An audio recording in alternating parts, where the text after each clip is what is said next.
Egun on danoi eta ongi etorri. Eskerrik asko hemen honea etortzeagatik. Eta atsegin handiz aurkeztuko dizuegu Jose Maria Millán doktorea, bera Valentziatik dator, Valentziako Ospitale Unibertsitarioko genetika saileko ikerlari zientifikoa da, eta gaur hitz egingo digu Usher sindromea eta erretinosi pigmentarioan diagnostikoan eta terapian eman diren aurrekuntzei buruz. Hola, buenos días a todos y muchas gracias por estar aquí hoy. Esta jornada científica la va a presentar el doctor José María Millán y nos va a hablar de los avances científicos, los últimos avances en el diagnóstico y las terapias de retinosis pigmentaria y el síndrome de Usher. José María Millán trabaja en el Hospital La Fe de Valencia, en la unidad de genética del Instituto de Investigación, y lidera un grupo de investigación especializado en el síndrome de Usher que es un referente a nivel internacional. Además es el subdirector del Centro Ciberer y es director adjunto del Biobanco Ciberer de España. Y también es miembro del Comité Científico de Orfanet España. Bueno, eso con lo que respecta a su currículum y a su trabajo. Y bueno, la parte más personal es que es una persona muy cercana a los afectados, a la que podemos llamar en cualquier momento para que nos resuelva dudas, nos ayude, e incluso tiene trato con muchos pacientes de síndrome de Usher que le piden que interprete unos datos o que los vuelva a mirar, y se presta siempre a ayudar a todo el mundo gustosamente. De hecho, bueno, cuando le invitamos a venir a San Sebastián, nos dijo que por supuesto que venía encantado, y no solo eso, nos dijo que, y nos lo repitió ayer, que para él es imprescindible no solo trabajar en el laboratorio, sino conocer a los afectados y traer a los afectados lo que se está haciendo en el laboratorio. Por todo ello, por ser tan cercano y por ayudarnos en todo lo que puede, muchísimas gracias. Muchas gracias, Itziar, por tan amable presentación. Buenos días, Egunon. Bueno, pues como ha dicho Itziar, vengo a presentaros, pues, bueno, un poco los últimos avances que... Se me oye bien, ¿verdad?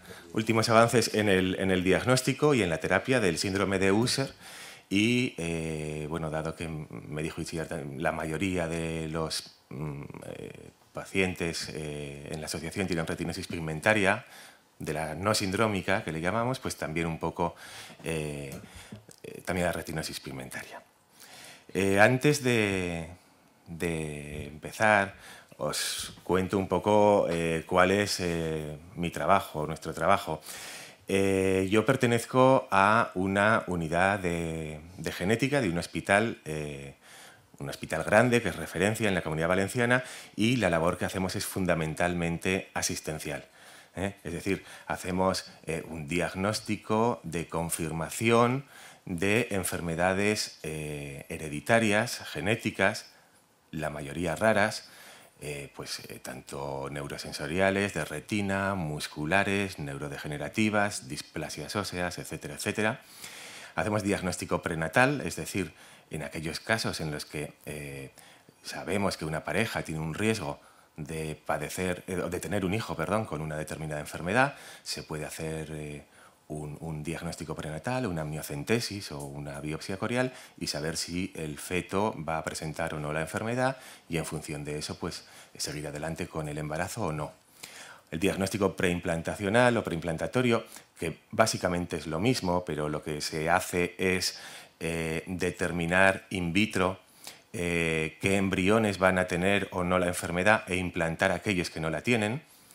Asesoramiento genético, que pues básicamente también es explicarle a las personas, a los pacientes, a las parejas, qué es la prueba que se debe hacer, qué limitaciones tiene, qué es lo que se va a conseguir, qué riesgo de recurrencia existe de la enfermedad para sus hijos, etcétera, etcétera.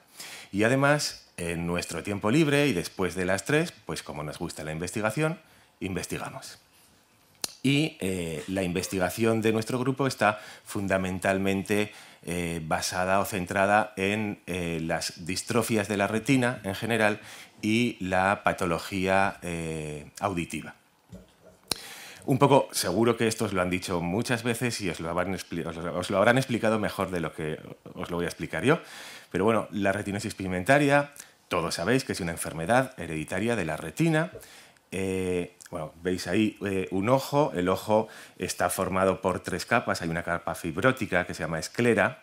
Hay una capa vascular que conduce sangre y oxígeno a la retina, que es la coroides, y después está hacia dentro del ojo la retina. La retina, la luz entra pues, por la pupila, atraviesa el cristalino, llega a la retina, atraviesa la retina y termina en unas células que se llaman fotorreceptores, que son las que recogen la luz y a través de una serie de reacciones químicas que no voy a explicar ahora, pues convierten esa energía luminosa en impulso nervioso.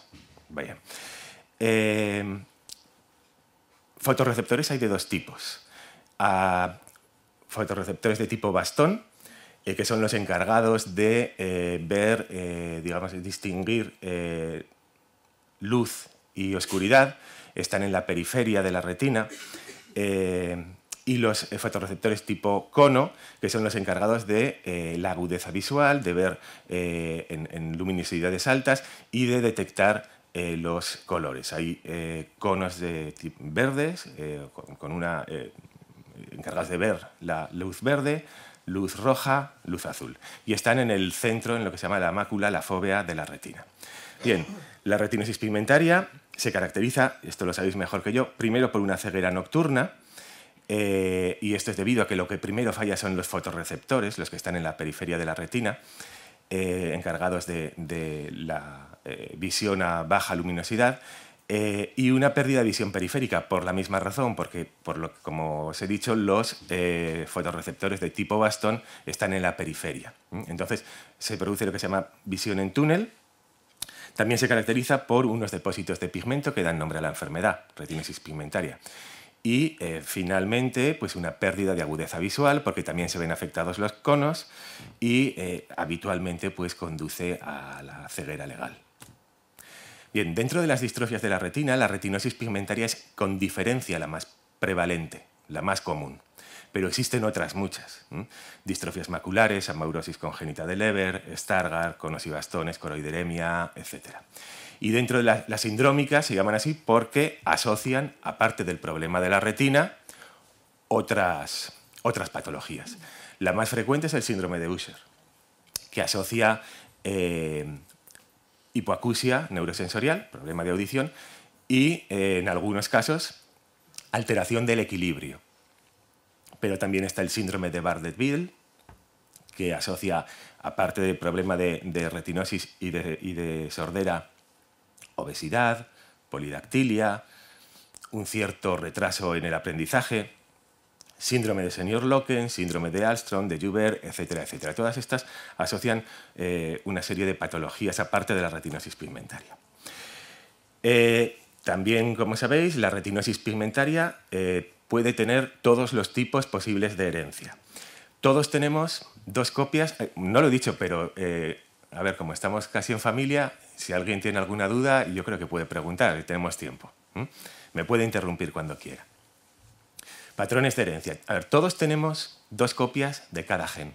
En la retinosis pigmentaria hay un gen que falla. Entonces, hay formas autosómicas dominantes, es decir, de las 2 copias, con que una esté mal, se produce la enfermedad. Y además, tenemos un riesgo de transmitirlo a la descendencia de un 50% en cada gestación. Las formas recesivas. Hace falta que las 2 copias del gen estén mutadas, estén mal, para padecer la enfermedad. Si una está mutada pero la otra está bien, entonces la persona es lo que se llama portadora, pero no va a padecer la enfermedad. La copia que está bien hace la función de la que está mal. El problema viene cuando dos personas portadoras de mutación en el mismo gen se juntan y tienen un riesgo de un 25% en cada gestación de que un hijo suyo tenga la enfermedad. Y luego están las formas ligadas al cromosoma X. Las mujeres tienen 2 cromosomas X, los hombres tenemos 1.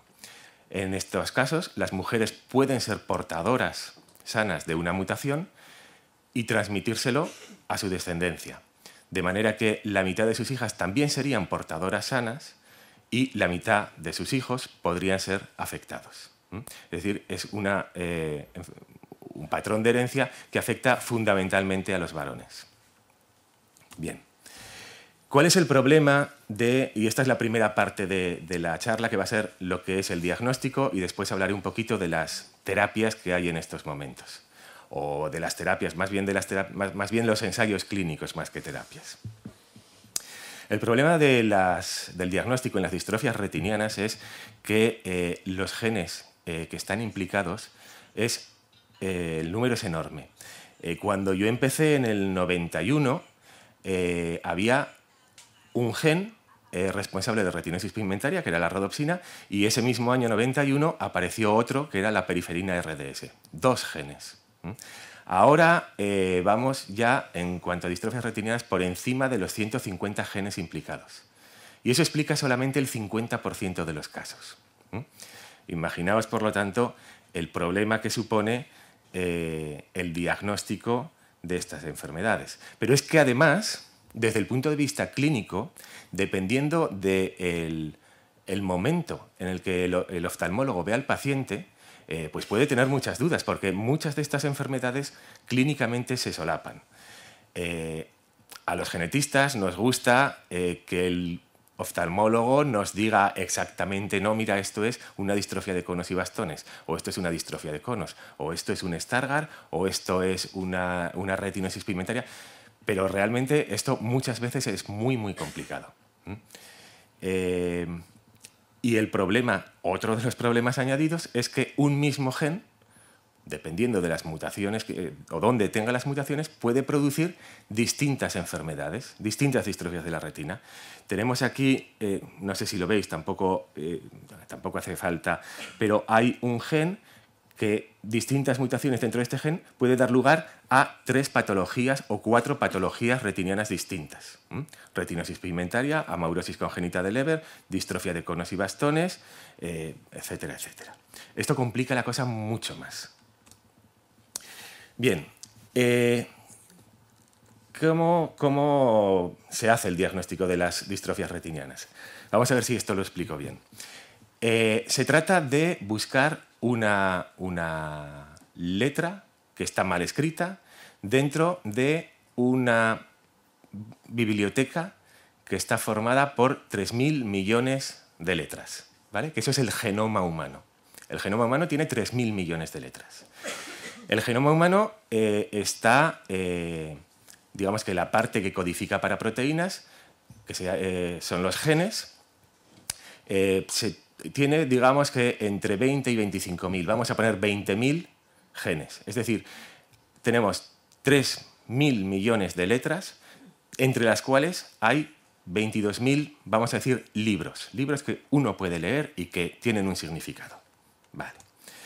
Entonces, se trataría de, ante una distrofia retiniana, vamos a decir, estudiar en estos momentos más de 50 libros, como estos, estudiarlos, digamos, podríamos decir que tendríamos que transcribirlos o copiarlos letra por letra, hasta uno detrás de otro, hasta encontrar cuál es el defecto, la letra que está mal, la falta de ortografía, que es la que produce nuestra enfermedad, ¿vale? Esto, tradicionalmente, ha sido muy complicado, porque estos libros, estos genes, no están, digamos, los capítulos van uno detrás de otro, sino que están divididos en trocitos, unos trozos que tienen información, que se llaman exones, y otros trozos que no tienen información, y que se llaman intrones.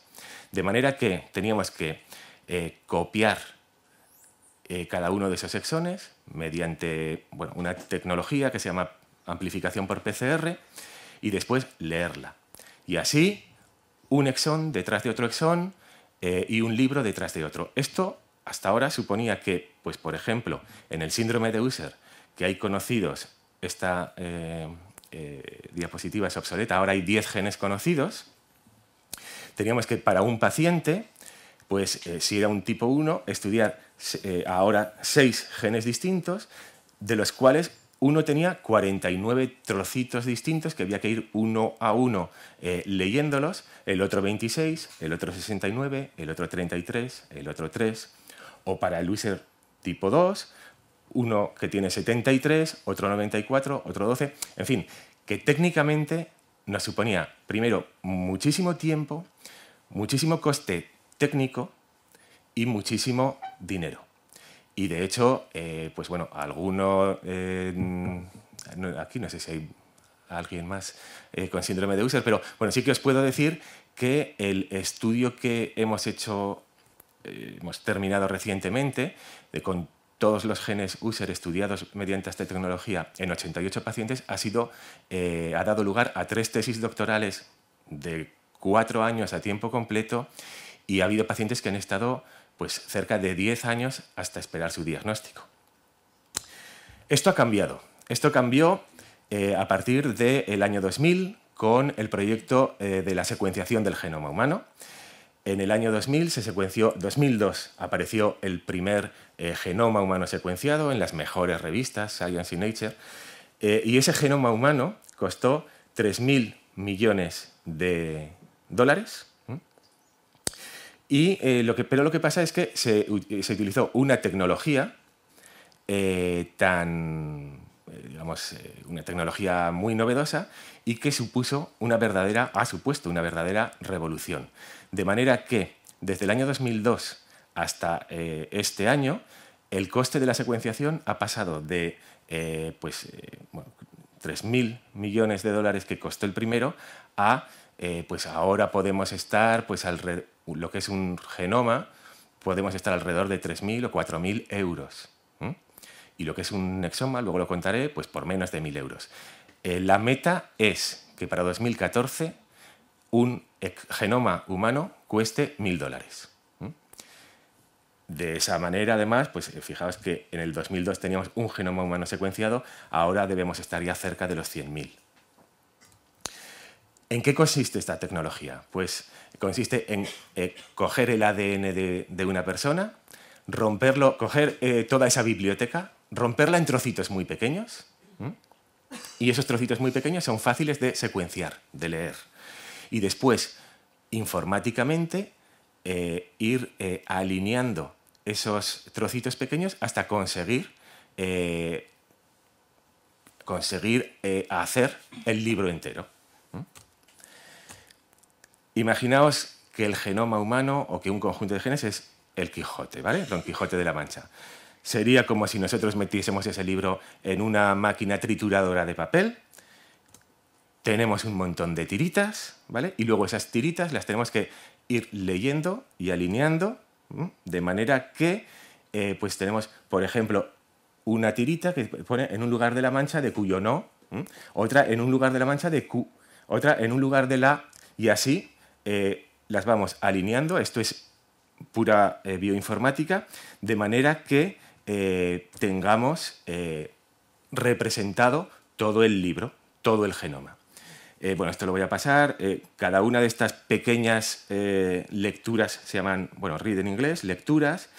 El problema de esta tecnología es que se equivoca mucho.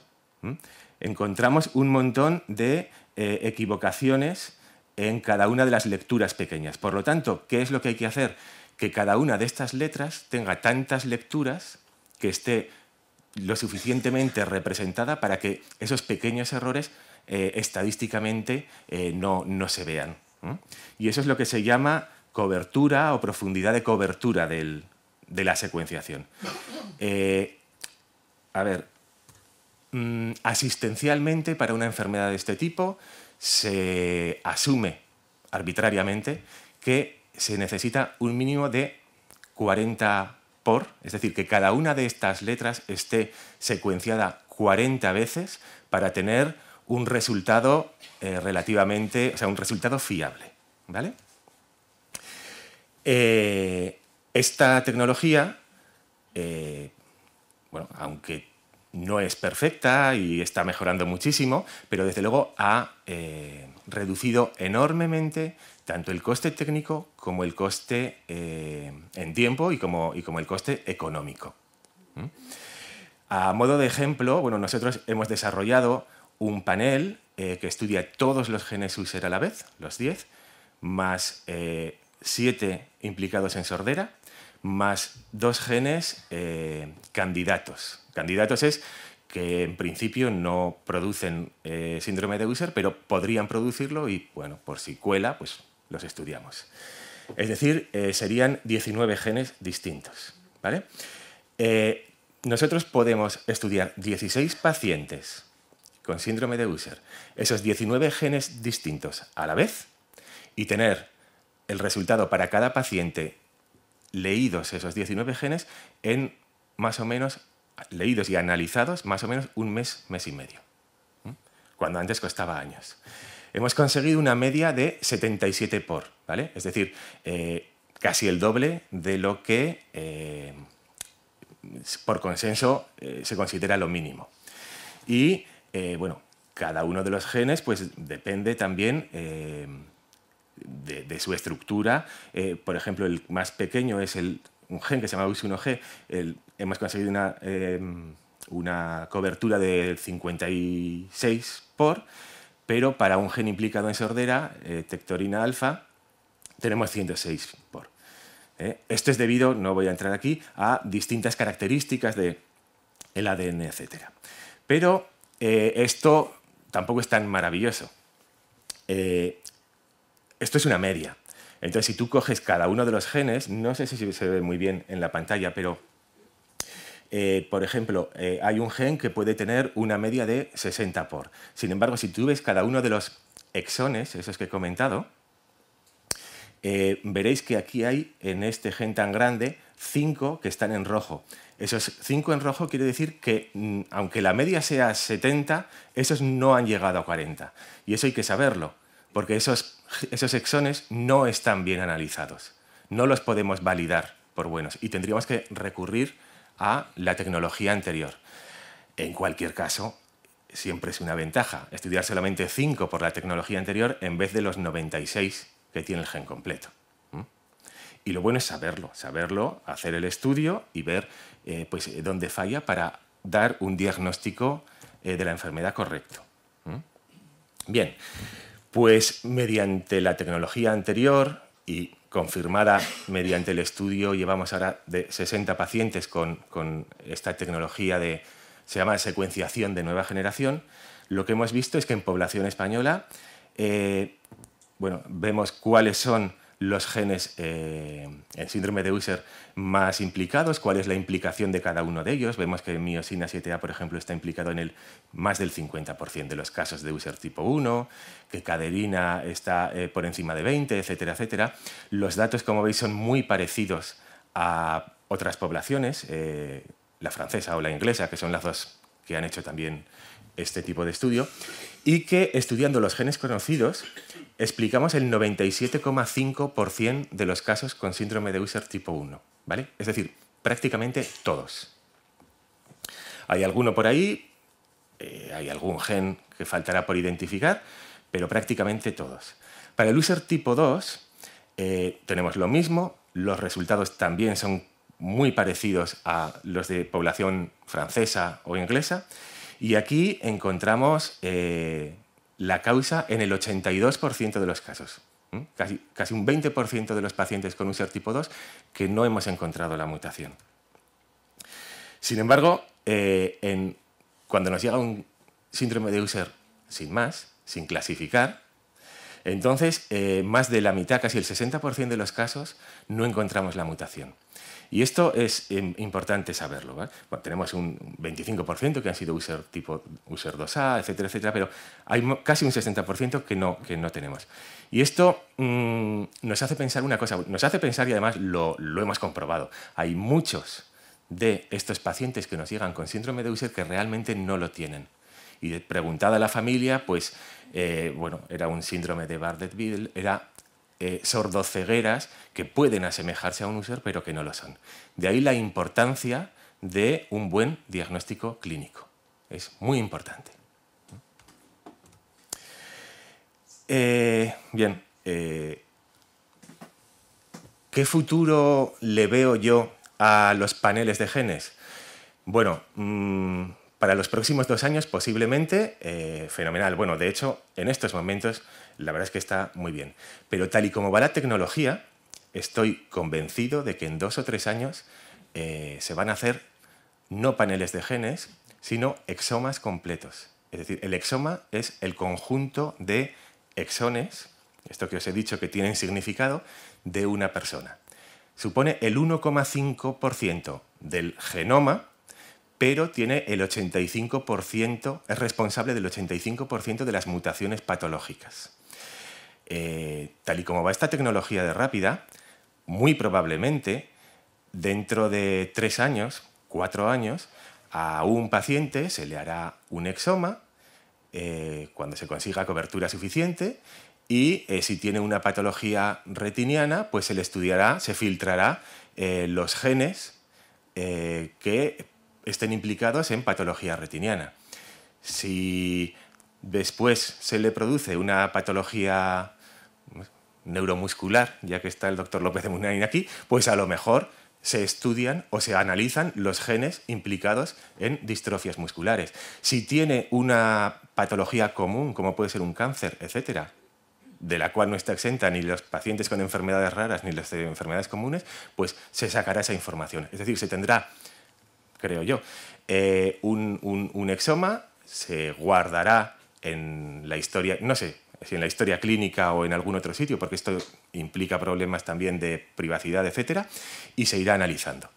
Esa es mi opinión sobre lo que puede pasar. En cualquier caso, sí que ya hay un montón de trabajos en los que se están haciendo exomas para distintas enfermedades retinianas. Y ahora os cuento un poquito de esta parte lo que nosotros estamos haciendo. Nosotros después de, bueno, empezamos en el 95, casi 20 años, pues hemos estudiado, o sea, tenemos más de 450 familias no relacionadas de síndrome de Usher. Hemos estudiado pues, muchas de ellas, todos los genes, no solamente por secuenciación, sino, bueno, a veces pueden ocurrir que haya trozos de genes que faltan, ¿vale? Que se llaman deleciones, que no se ven por secuenciación, porque son deleciones muy grandes, y eso también es patológico. Lo que hemos hecho ha sido, en muchas de estas familias, estudiar todos los genes Usher conocidos, estudiar si tienen o no tienen trozos que le faltan o que le sobran, y hemos encontrado 3 familias Usher tipo 1 que no presentan mutaciones, y una tipo 2. Y en estos estudios por panel hemos encontrado 7 casos candidatos. En estos casos lo que estamos haciendo es aplicar tecnologías genómicas, que se llama, como puede ser los microarrays de genotipado o la ultrasecuenciación, la secuenciación de nueva generación, para identificar nuevos genes Usher, porque sabemos que todavía faltan genes Usher por identificar. Bueno, también un poco para que veáis que la complicación de esta tecnología para los paneles está muy bien, pero mediante exomas tenemos o hemos encontrado variantes que podrían ser patogénicas en estas familias en 22 genes distintos. El problema ahora viene saber de cuál de esos 22 es realmente el causante de la enfermedad. Porque la información que obtienes es tan grande que si antes lo que ibas a hacer era buscar una aguja en un pajar, ahora tienes que separar 10.000 agujas para encontrarte cuál es la que verdaderamente es responsable de la enfermedad. Y ¿Y esto lo resuelve todo? Pues lamentablemente no. Hay mutaciones que dan lugar a enfermedad, no muchas, pero bueno, hay un 15% que dan lugar a la enfermedad y que no están en los exones. Y nosotros pues, encontramos un ejemplo de esto. Claro, los genes implicados en el síndrome de Usher no se expresan en sangre. No podemos ver su expresión en un análisis de sangre.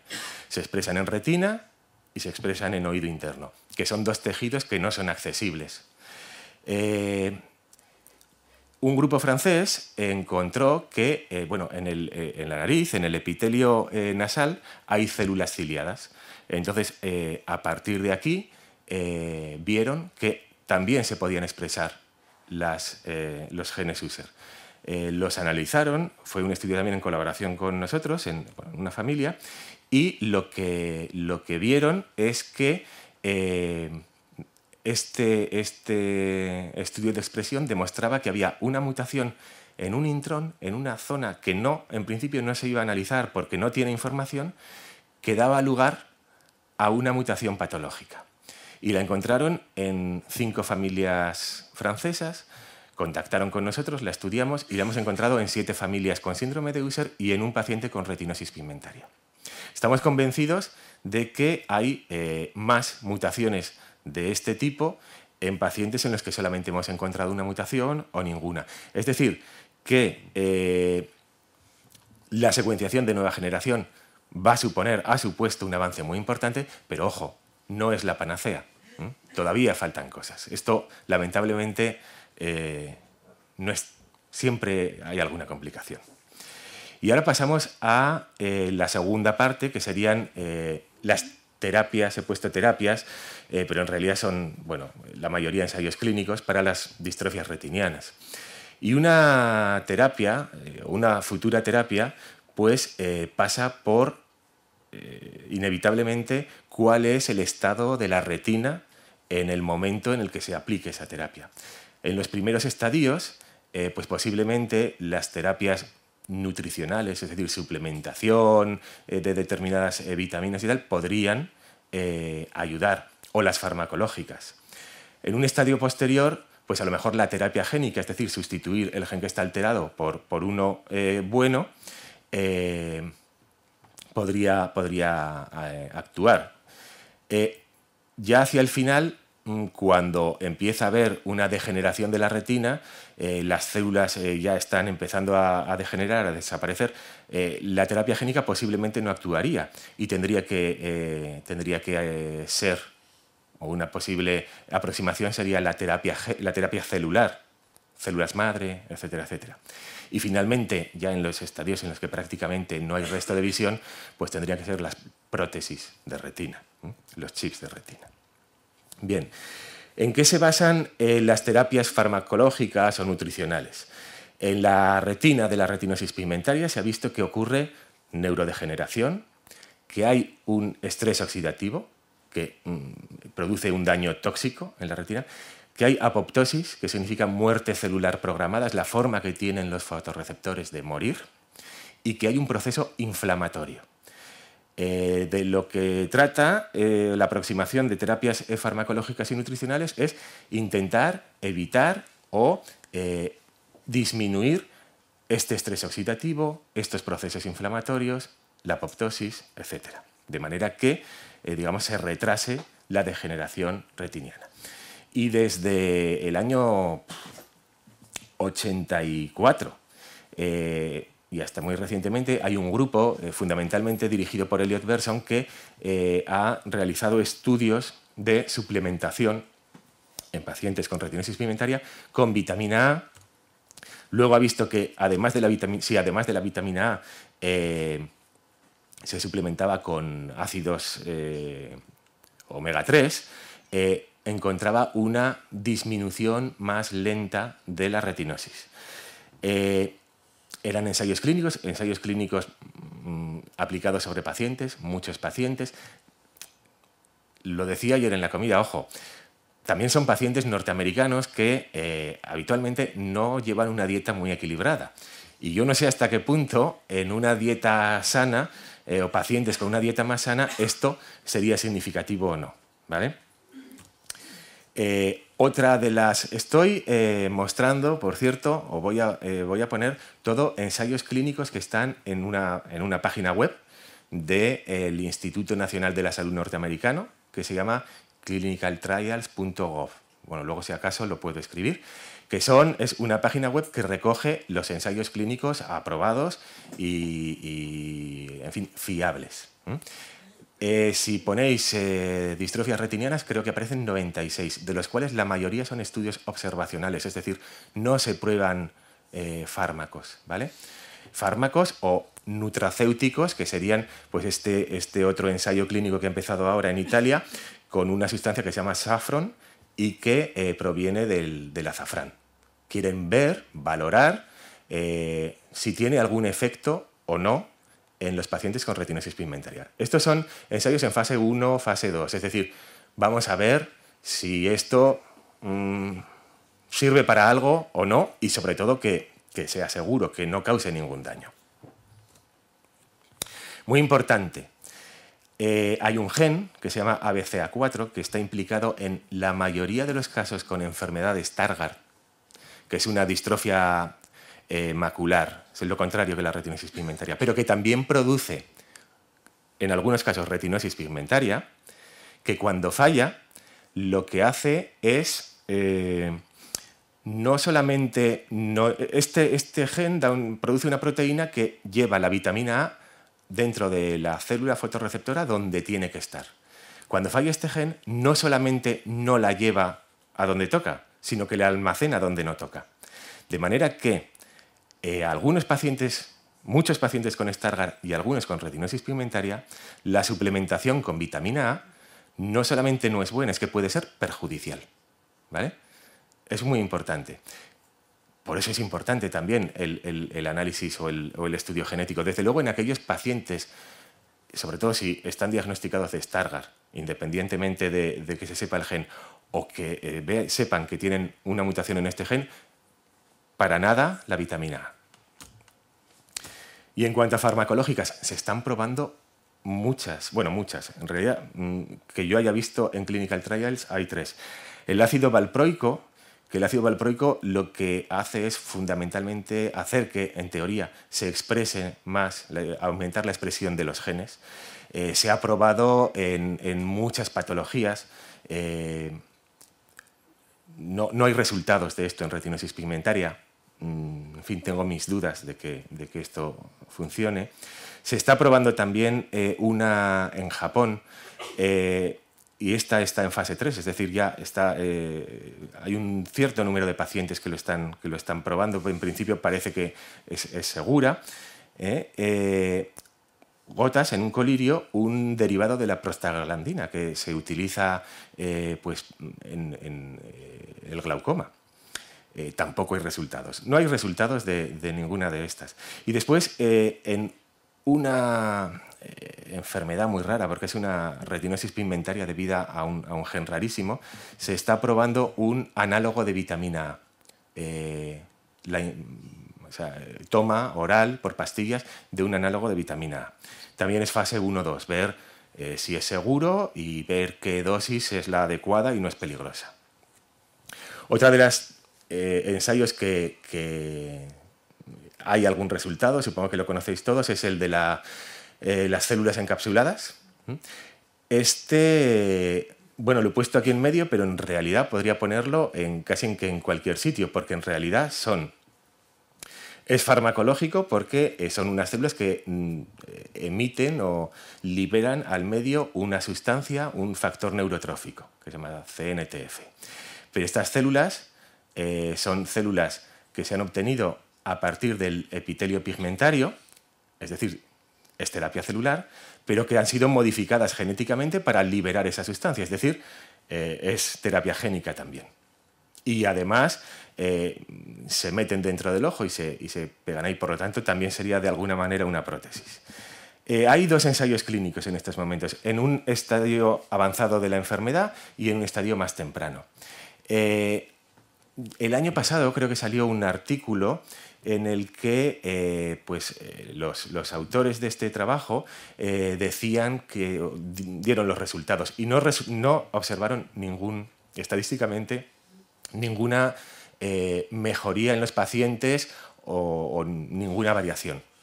Sí que es verdad que decían que el seguimiento había sido un par de años, y eso para una enfermedad progresiva como la retinosis pigmentaria es muy poco tiempo y hay que hacer un seguimiento mayor para ver si realmente funciona o no. En cuanto a la terapia génica, bueno, se trata de, si tú tienes un gen que está alterado, vamos a sustituirlo por uno bueno. ¿Cuál es el problema? Que hay que conocer el gen mutado. A ti no te pueden poner un gen si no saben cuál es el que te falla. Otro de los problemas, llegar al tejido donde tiene que llegar ese gen, en este caso la retina. Y el ojo en ese sentido es un órgano bastante privilegiado. Otro es expresar ese gen a lo largo del tiempo, que la expresión no disminuya, no desaparezca. Y otro problema es la seguridad a la hora de enviar ese gen a la retina, ¿vale?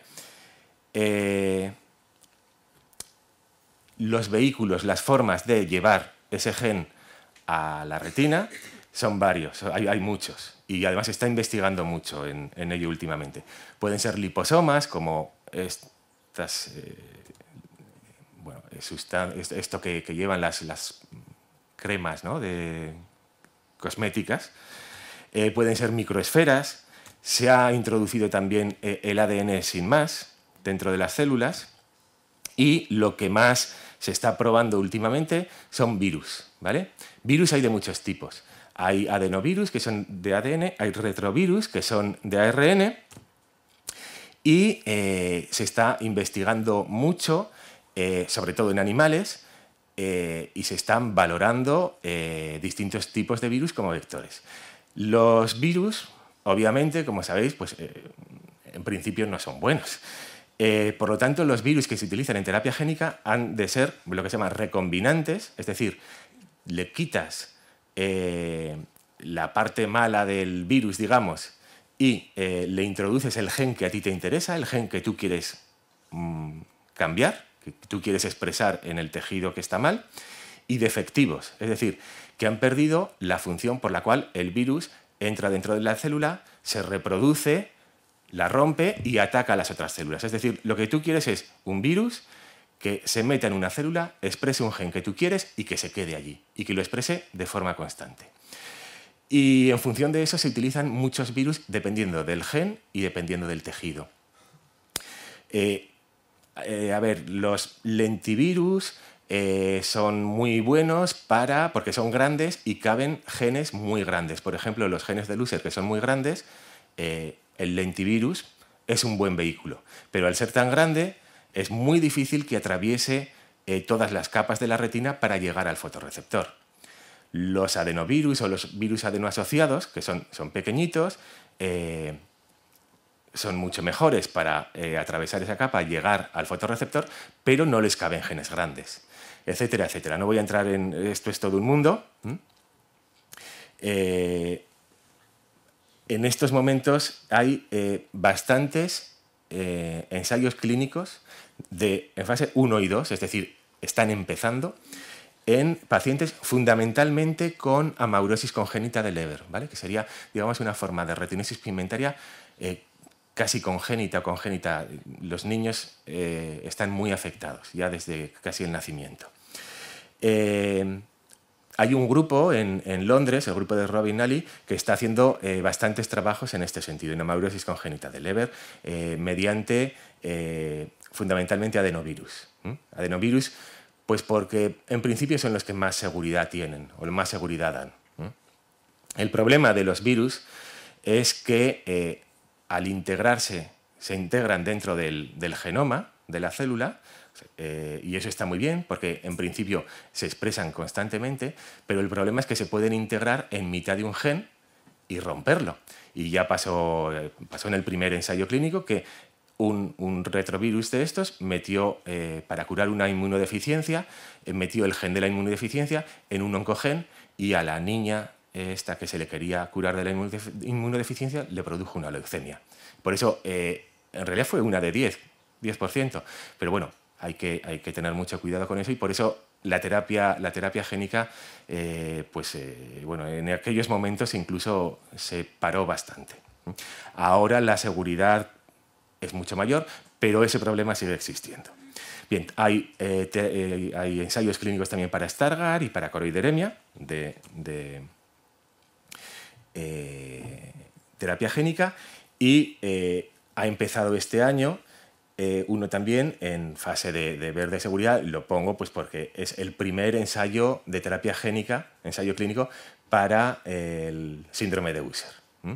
Y lo que pretenden es introducir mediante un virus, un lentivirus, porque el gen es muy grande, este gen en 18 pacientes, no más, con mutaciones patológicas en este gen y ver qué pasa, simplemente ver qué pasa. Hay una... ¿Qué gen es ese? Miosina 7A es el que está implicado en más de la mitad de los pacientes con Usher tipo 1, tanto en España como en el resto del mundo, excepto los finlandeses, que, como veíamos ayer, van un poco aparte. La terapia celular, bueno, consiste en sustituir la célula, en este caso el fotorreceptor, que está mal, está alterado, por un fotorreceptor nuevo. Para eso, lo que hay que hacer es convertir determinadas células, lo que se llaman células troncales, células madre, que tienen capacidad de convertirse en distintos tipos celulares, convertir esas células troncales en fotorreceptores. Y para eso primero hay que... no se puede trabajar con células embrionarias, no es legal, que son las verdaderas células madre. Entonces, normalmente lo que se hace es células de otro sitio, de médula ósea, o puede ser de cuerpo ciliar, en el caso de las más próximas al ojo, desprogramarlas, es decir, intentar convertirlas en células madre y después reprogramarlas a lo que a uno le interesa. Y otro problema es, una vez que lo has conseguido y las colocas en su sitio, que realmente funcionen. Bien, el origen de las células para las distrofias de la retina se ha probado, pues eso, de médula ósea, de cuerpo ciliar, de adipocitos, células de tejido graso, etc. Y en estos momentos, ensayos con este tipo de células tenemos pues, trasplante de células madre propias derivadas de médula ósea para la retinosis pigmentaria, que es el ensayo de Siqueiros, que supongo que alguno de vosotros lo habrá oído nombrar, en Brasil. O lo mismo, células madre mesenquimales de médula ósea de cordón umbilical, también en la India.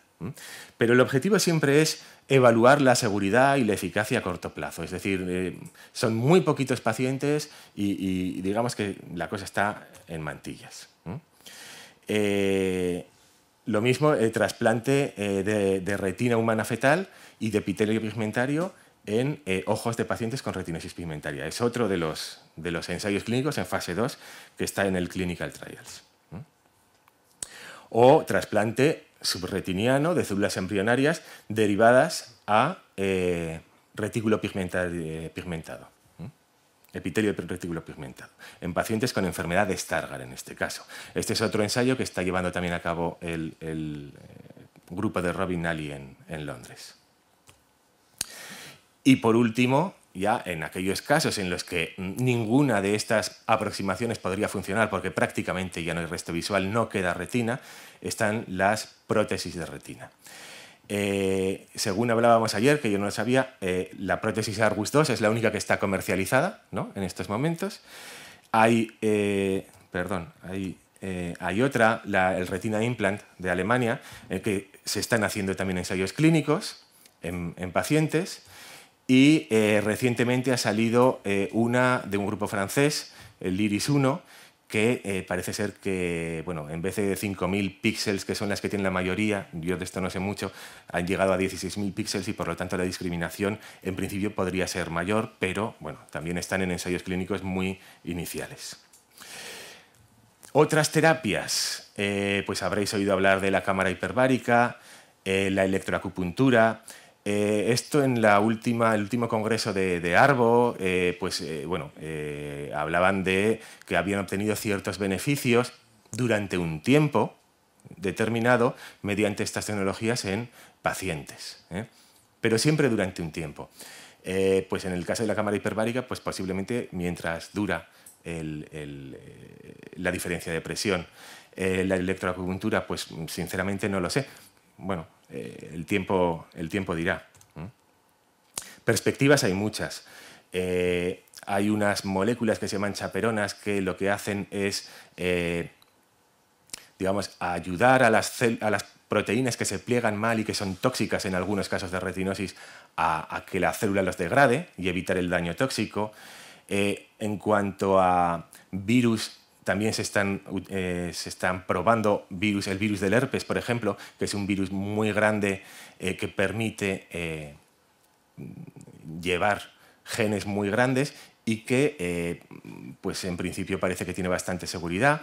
En fin, hay muchas tecnologías, no voy a entrar, que pues en un futuro pues a lo mejor funcionan.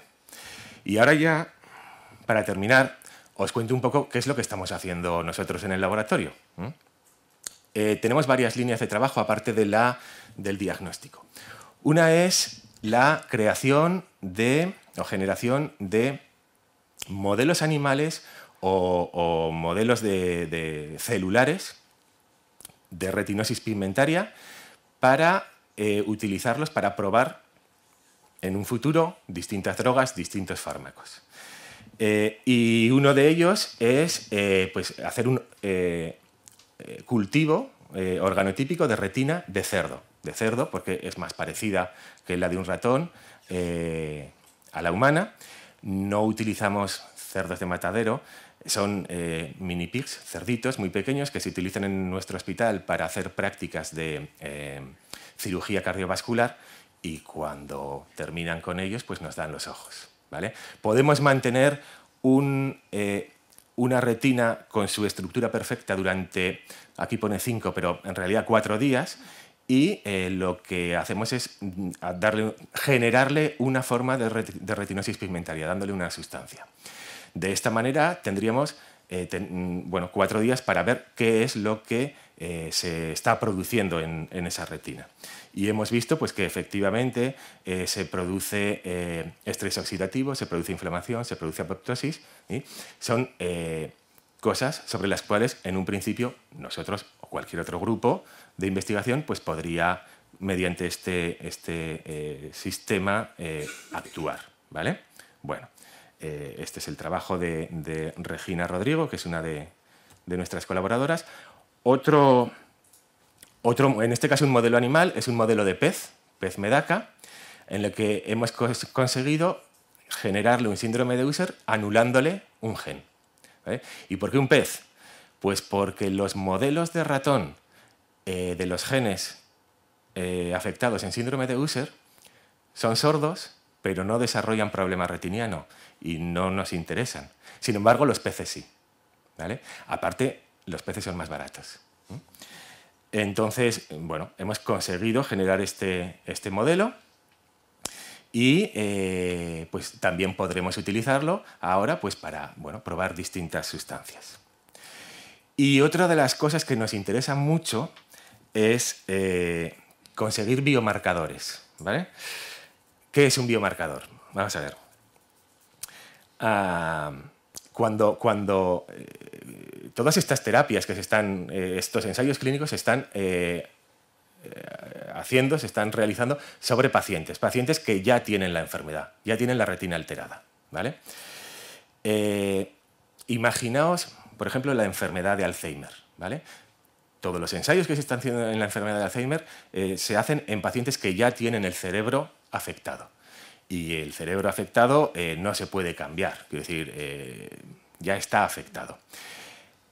Se trata de conseguir algo, o sería mucho más efectiva una terapia cuando tú sabes que vas a padecer la enfermedad, pero todavía no ha empezado. Imaginaos que un estamos estudiando a pacientes con enfermedad de Alzheimer y nos damos cuenta de que sus uñas crecen extraordinariamente rápido, más rápido de lo normal.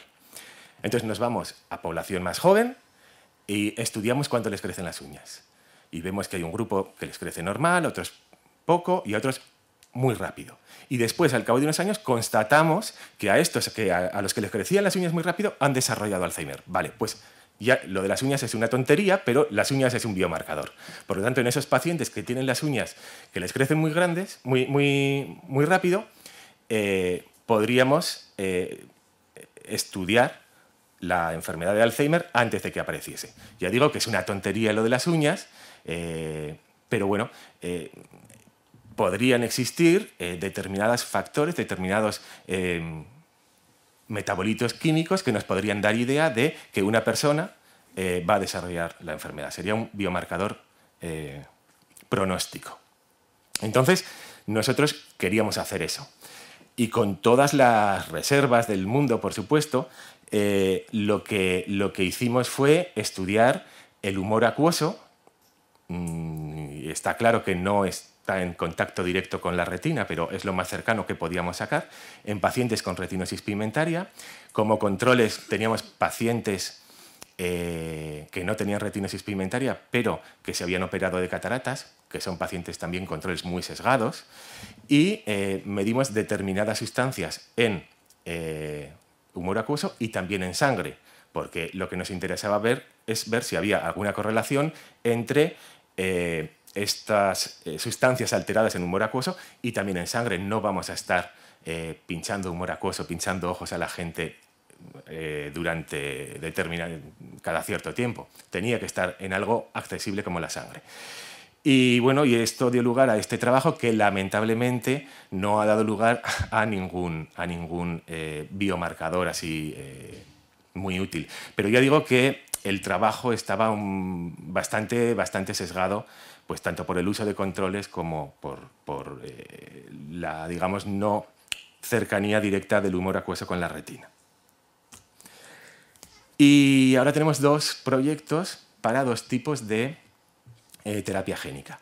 Una es, esa mutación que he dicho que estaba dentro de un intrón da lugar a un exón. Es decir, da lugar a un trozo de proteína que tiene sentido, que se une a la proteína normal y al final la destruye. Y eso, digamos que ese exón, esa mutación, se puede anular mediante unos, se llaman oligonucleótidos antisentido. Digamos, ese exón que no debería estar se puede saltar, ¿vale? Y básicamente eso es lo que vamos a hacer en células de piel de pacientes que sabemos que presentan esa mutación. Sería esto.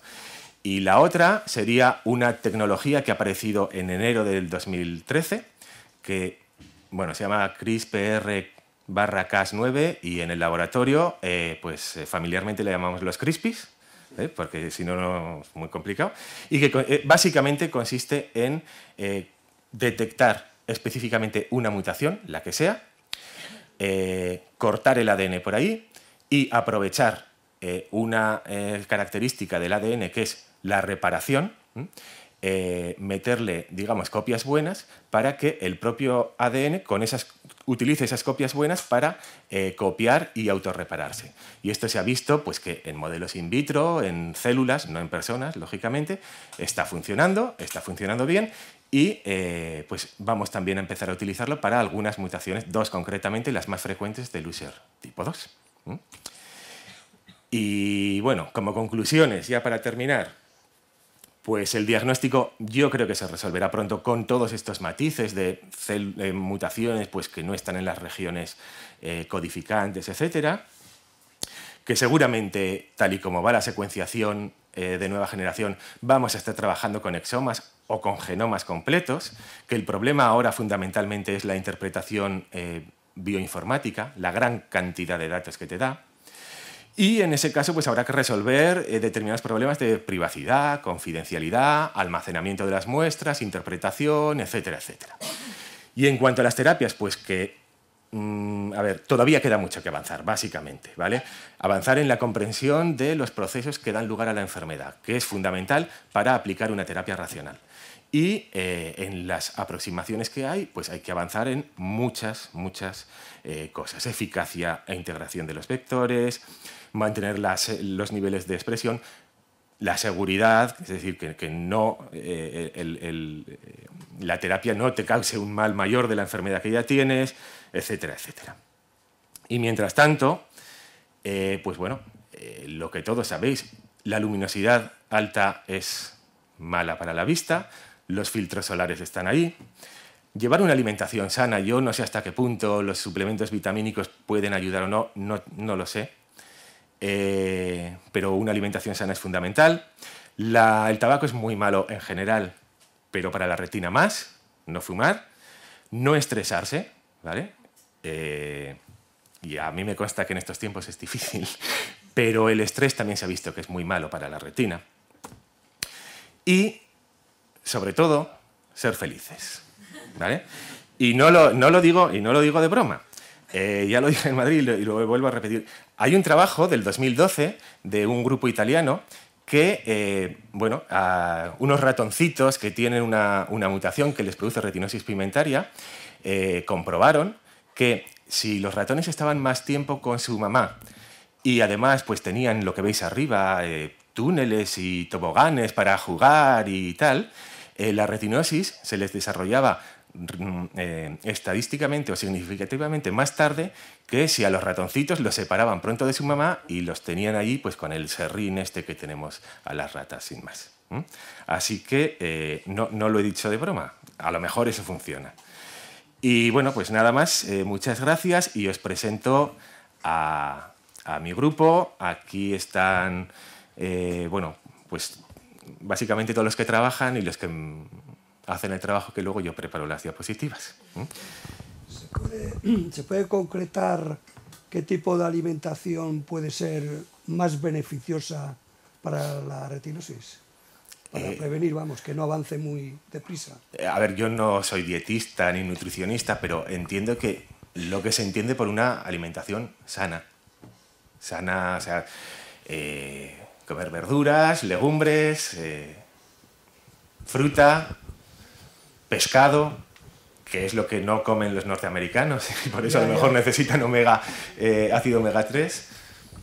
No lo sé, pero vamos, entiendo que una alimentación sana, una vida sana, hacer algo de ejercicio, para la retinosis y para todo, claro. Ya.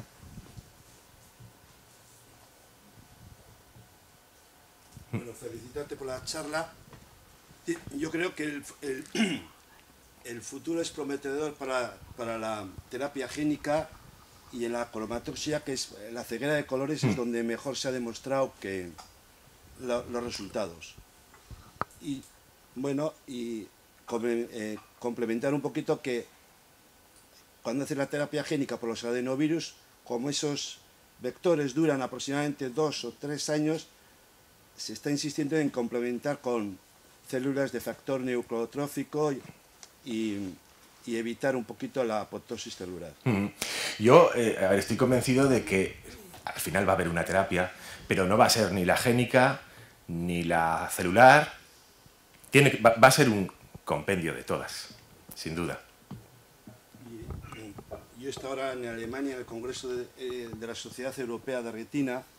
Uno de los problemas era que para llegar los vectores a las capas externas de retina era bastante complicado. Es muy complicado, por la espera. Sí. Bueno, pues ahora han premiado a un grupo oftalmológico francés. Nosotros ahora pinchamos, has dicho tú que el ojo da miedo a pinchar. Nosotros ahora para la degeneración macular pinchamos en vitrio habitualmente. 7 inyecciones un año, el segundo año otros 7 y 15. Bueno, pues ellos han conseguido a través de inyectar en el vitrio que esos vectores parece ser que se llegan a apositar en las capas externas de la retina, que supone que te evitas un poquito la cirugía de retina subretiniana. Subretiniana. Yo oí en Alicante un grupo, es que no me acuerdo si era francés o... que había conseguido una sustancia que, digamos, hacía que la capa plexiforme interna se hiciera más laxa y permitía la llegada de los fotorreceptores. Y luego volvía al sitio. La verdad es que esto va muy rápido y se están consiguiendo muchas cosas que hace años eran impensables, ¿no? Otra cosa es que, bueno, esto llegará, seguro, pero no va a ser mañana. Es decir, hay que tener un poco de paciencia también. Yo también te quería felicitar, José María, por la charla. Quería preguntarte una cosa con respecto al diagnóstico, porque creo que es una cosa común a muchas patologías que tienen una gran heterogeneidad genética, como es la retinosis pigmentaria, ¿no? El problema de las nuevas tecnologías de secuenciación, y quería preguntarte específicamente si pasa también en este campo, es el que cuando tú estudias simultáneamente muchos genes, encuentras muchas cosas en muchos genes, incluso en los paneles. Y las predicciones bioinformáticas muchas veces dicen que muchas de esas mutaciones son patógenas. Entonces, claro, cada uno resuelve esto como puede. En los tejidos en los que cuando tú estás hablando de enfermedades donde tienes acceso a los tejidos, puedes hacer una aproximación de la expresión. Pero así a priori en la retina eso no es muy fácil. Vosotros cuando estáis utilizando los paneles, ¿en qué números nos movemos en cuanto a encontrar cosas en muchos genes que os causan sorpresa y que ahí tienes ya que interpretar la información que te da el oftalmólogo para ir separando cosas? A ver, variantes en el panel este que estamos utilizando. Variantes por paciente, así tal y como sale de la máquina, más de 4.000. Variantes que se puedan filtrar bioinformáticamente porque está en el 1000 genomas, que es un polimorfismo, tal, nos quedamos con unas 200. Variantes en los genes user, 8 de media. Y de esas 8, ahí tenemos que valorar. Muchas veces están en la base de datos que son patogénicas y después vale. Cuando no están descritas, pues ahí viene la gran duda que tenemos todos. Intentamos hacer primero segregación en la familia. Intentamos ver en población control si le aparece o no, pero siempre nos encontramos con que puede ser un polimorfismo raro. Si es una mutación que afecta o podría afectar al splicing, eso te lo dicen las herramientas bioinformáticas, a partir de epitelio nasal, eso sí que lo podemos hacer, lo hemos hecho. Mediante, sacar el cDNA y ver si... Y además hemos comprobado que con minigenes, estudio de minigenes in vitro, todo lo que daba por minigenes como patológico, que alteraba el splicing, se ha confirmado en el epitelio nasal. Pero bueno, ahora que sabemos que de ahí se puede obtener. Ahora, mutaciones de missense, de cambio de aminoácido. Pues ahí tenemos el gran problema que creo que tenemos todos. Ese es exactamente el panorama que tenemos en otras enfermedades. Lo que ocurre es que tú trabajas como yo en un hospital y entonces una idea que tenemos que transmitir y que es importante también que conozcan los afectados es que cuando hablamos del abaratamiento de las técnicas de diagnóstico a esos ratios, el problema es que cuando el diagnóstico debe incluir todo eso que acabas de decir, que no está metido en el setup de diagnóstico, es que entonces no llegas al diagnóstico. Es decir, tú te has gastado 800 euros o 1000 y has llegado a una colección, pero a partir de ese punto, para llegar a lo que conocemos como un diagnóstico, con lo cual se podría hacer un diagnóstico prenatal, un diagnóstico preimplantacional, si no haces todo eso, que no está en el setup diagnóstico del hospital, no llegas. Claro. Y entonces es importante transmitir que por lo menos durante un tiempo, el diagnóstico para llegar al final va a tener que tener esta parte, que es la más costosa. Sí, es interpretación, sin duda. Interpretación profesional, digamos.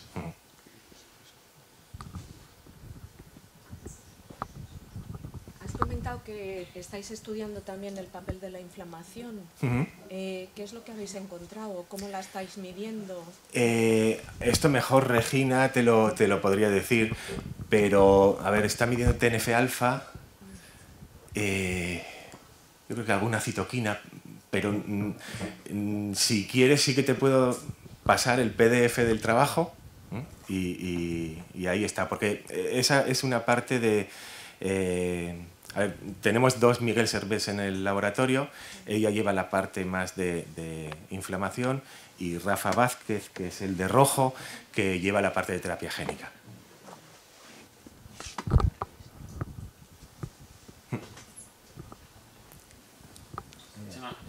Yo quería comentarte, bueno, me parece estupenda la noticia esta que nos has dado de que haya un ensayo clínico en terapia génica para el USER1, para este gen que decías antes.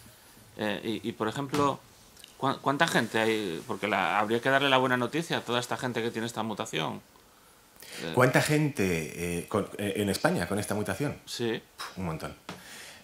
A ver, cuando vinieron... ¿Los tenemos localizados? En la Comunidad Valenciana, desde luego, sí. Yo creo que sí, que están todos localizados porque tenemos la base de datos en combinación con la Fundación Jiménez Díaz y la base de datos del Sant Pau me la pasaron a mí y yo creo que están todos localizados. De hecho, alguna vez, bueno, cuando eran asturianos, yo te he llamado y me los has localizado, o sea que... Pero, por ejemplo, quiero decirte, ¿cuál es el cuadro clínico? ¿Tendrían que, por ejemplo, ahora que ha empezado un ensayo clínico en este tipo de gen, a lo mejor sí habría que pues tener algún tipo de cuidado especial en este tipo de pacientes para que quizá luego pudieran beneficiarse de una manera mejor de si va a buen puerto todo este, sí, todo este ensayo, ¿no? Pero no más que los otros, porque a lo mejor mañana te aparece un ensayo para otro gen. O sea, yo creo que lo importante es cuidarse la retina para que en el momento que toque esté lo mejor posible, pero... ¿Pero tiene un cuadro clínico específico, no, por ejemplo? No. Los USER1 tienen hipoacusia neurosensorineural profunda, congénita o desde luego a los pocos meses de vida, alteración del equilibrio y retinosis pigmentaria pues de inicio más temprano que lo normal. Pero da igual, o sea, es más o menos igual un miosina 7A que un cadrina 23, que un protocadrina 15. O sea, en este ensayo entrarían pacientes que genéticamente sabemos que tienen mutaciones patológicas en miosina 7A. Y en estos momentos el ensayo, tienen 18 y no van a pasar de ahí porque es un ensayo de seguridad. En Estados Unidos, en Oregón. Ya, a lo mejor en un futuro, pues en fase 2 o esto, llaman a más gente. Yo, desde luego, localizados en la Comunidad Valenciana, tengo 30 y tantos con mutaciones patológicas en miosina 7A. ¿Y les has avisado? Sí, a ver, en la asociación casi que cada, 2 veces al año, si no 3, hacemos reuniones de este tipo y sí.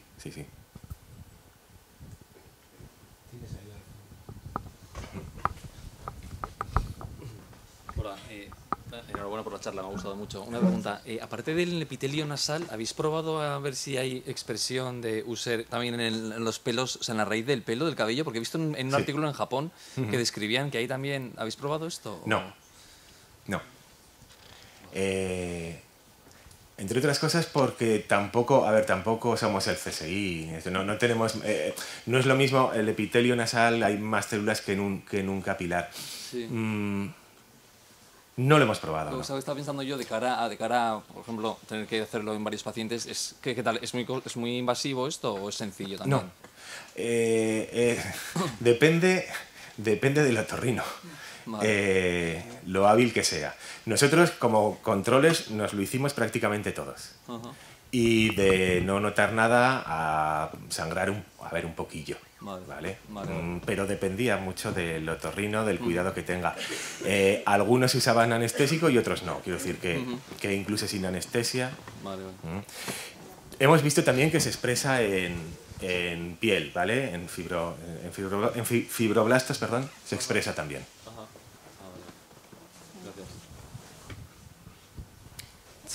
sí. Hola, lo primero quería felicitarte por la claridad de la exposición de la charla, gracias. Me parece súper acertada. Estaba pensando de cara a la identificación de biomarcadores, si hay algún tipo de banco o posibilidad de hacer algún banco de humor vítreo. ¿Y cómo conseguirlo? Pues en las vitrectomías, por ejemplo, de la ruptura de la integridad de la cápsula en la facomulsificación, a la hora de colocar lentes intracapsulares, hay veces que la lente cae en la cámara posterior y hay que hacer vitrectomías. O en centros asistenciales en los que haya cuerpos extraños por accidente, hay que hacer vitrectomías. ¿Habría alguna posibilidad de, a través de la extracción de parte del humor vítreo, de poder hacer alguna identificación, ya que has dicho que eso puede estar más cerca del epitelio de la retina? A ver, que yo sepa, no hay en estos momentos ninguna institución que yo sepa, que esté haciendo una colección.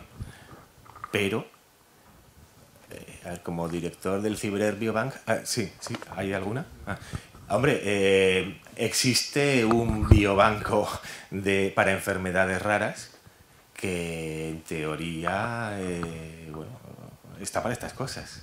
Lo que, desde luego, tampoco tendríamos que ver la manera de guardarlo de forma adecuada, que no tengo ni idea. Pero bueno. Quería contestar, yo dirijo el nodo del Biobanco Vasco de Tejidos para Investigación aquí en Donosti, que es un centro en red. Entonces, es un poco lo que decía Chema, ¿no? Existe la estructura, que es el Biobanco Vasco, más la Red Nacional de Bancos de Tejidos, y lo que hay que hacer, lo único que hay que hacer es un proyecto de incluir las muestras en unas determinadas condiciones. Un protocolo de inclusión. Es decir, hay una estructura que permite que cualquier oftalmólogo que quiera guardar una muestra de este tipo pueda guardar esas muestras en unas condiciones determinadas, de tal forma que eso se convierte en una donación del paciente al biobanco y queda a disposición de cualquier investigador de todo el mundo para poder hacer cualquier proyecto de ese tipo. Entonces, lo único que hay que solventar es cómo son las condiciones de mantenimiento de esas muestras.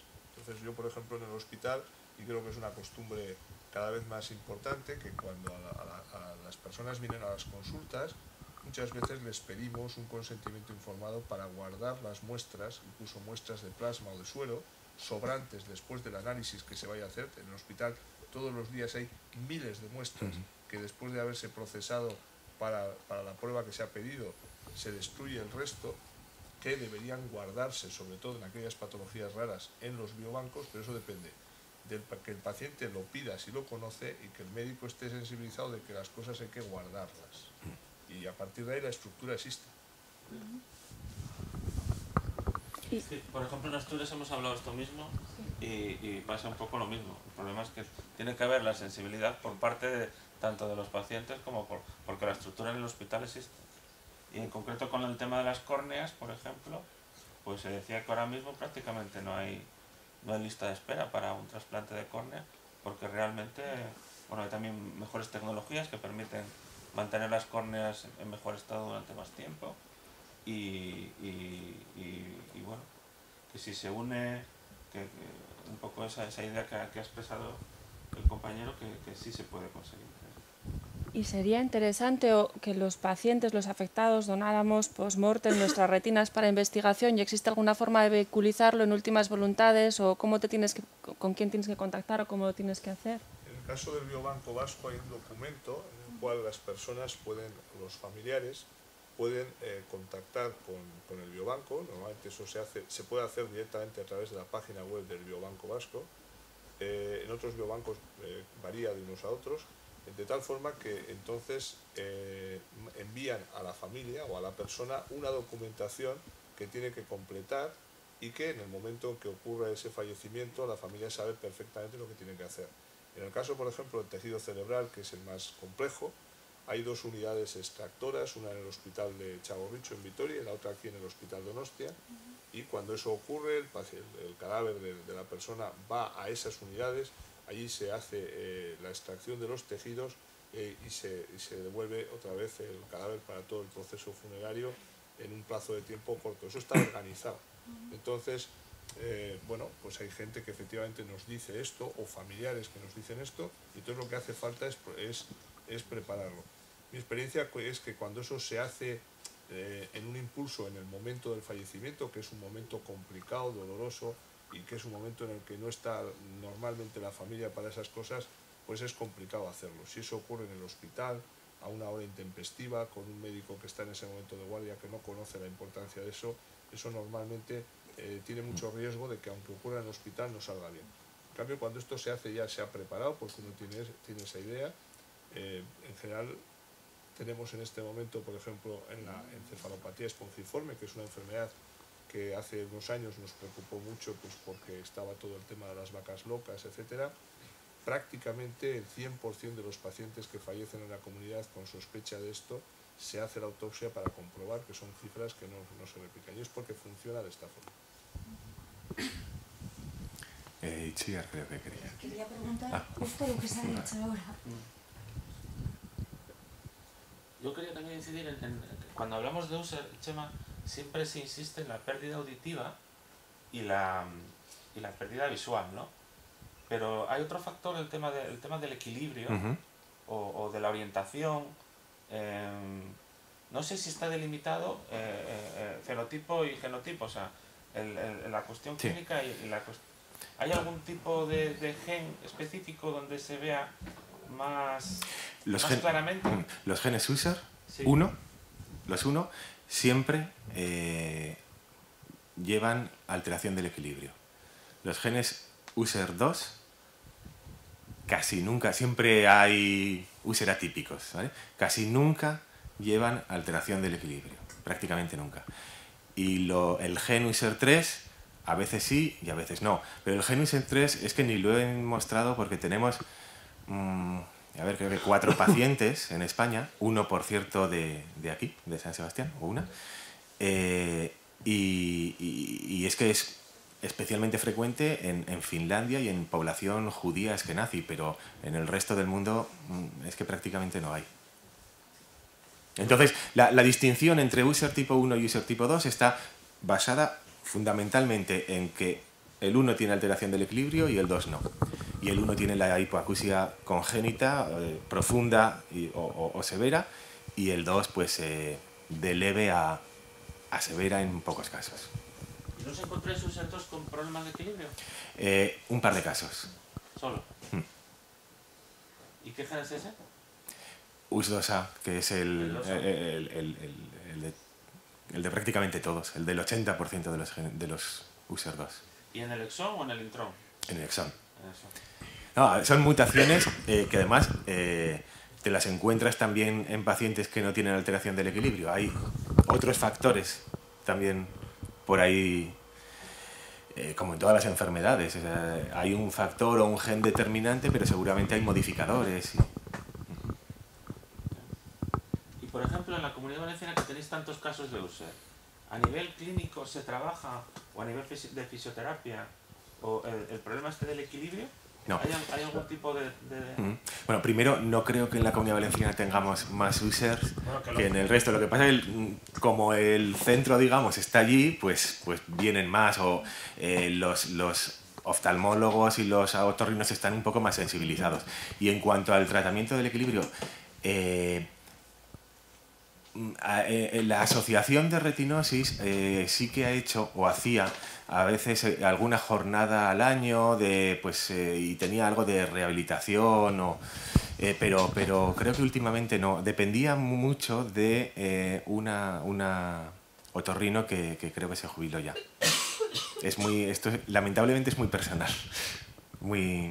Depende de una persona, no lo tenemos, digamos, institucionalizado, que sería lo lógico para que funcionase.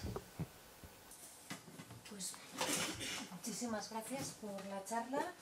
La verdad es que ha sido clarísima y creo que nos has aclarado mucho a todos, tanto de lo que estáis haciendo vosotros como lo que se está haciendo en el mundo.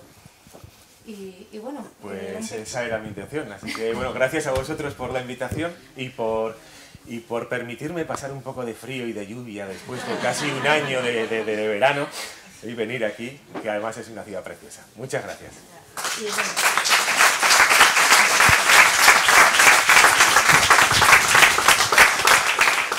Un pequeño agradecimiento entre los vascos. A las personas a las que se les debe mucha gratitud siempre se les regala un queso, el queso para el médico, el queso para el que te hace el favor y en este caso el queso para el investigador. Pues, muchísimas gracias. Muchas gracias.